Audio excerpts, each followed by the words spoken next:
turtles are an endangered animal, and it is incumbent upon us to preserve and protect this iconic species when they become stranded on Cape Cod beaches.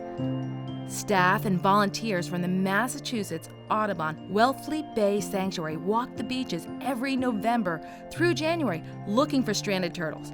Last year, 840 loggerheads, green, and the endangered Kemp's Ridley sea turtles were rescued, but why they are stranded is a fascinating story.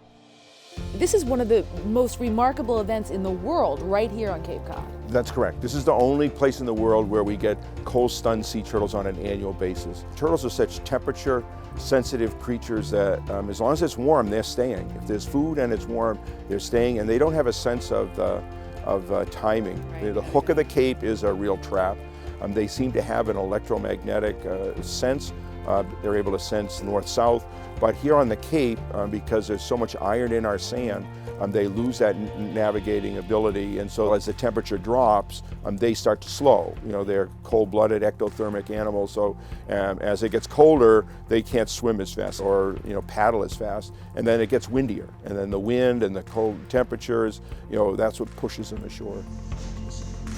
The first step in the recovery process is to weigh, measure, and photograph the sea turtles that are warmed in boxes that are lined with towels.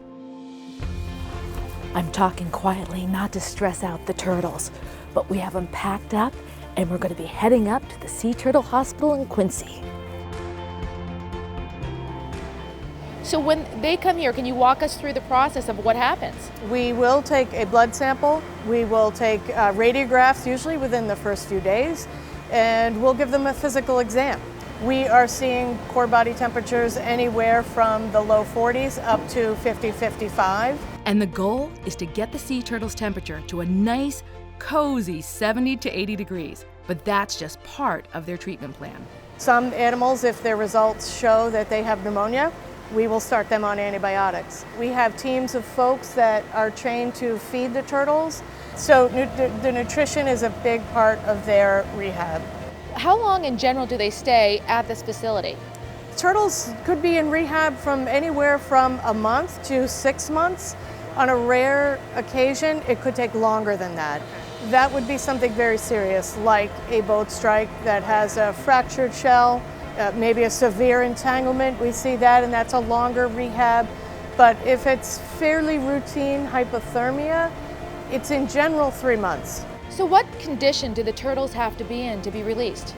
We do have baseline data for sea turtles, and all of the blood parameters have to be within normal limits for a healthy turtle.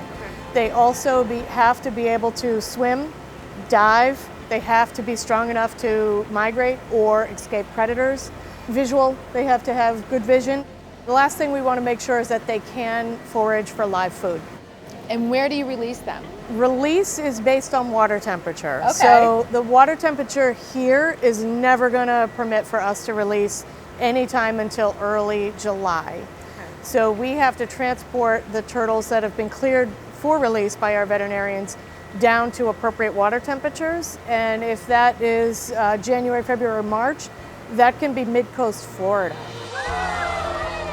So how many of the rescued sea turtles survive? The survival rates are, depending on the body temperature, are fairly good. They're usually in the 80% range. Sea turtles are endangered, all the species across the world, primarily because of human-caused activity.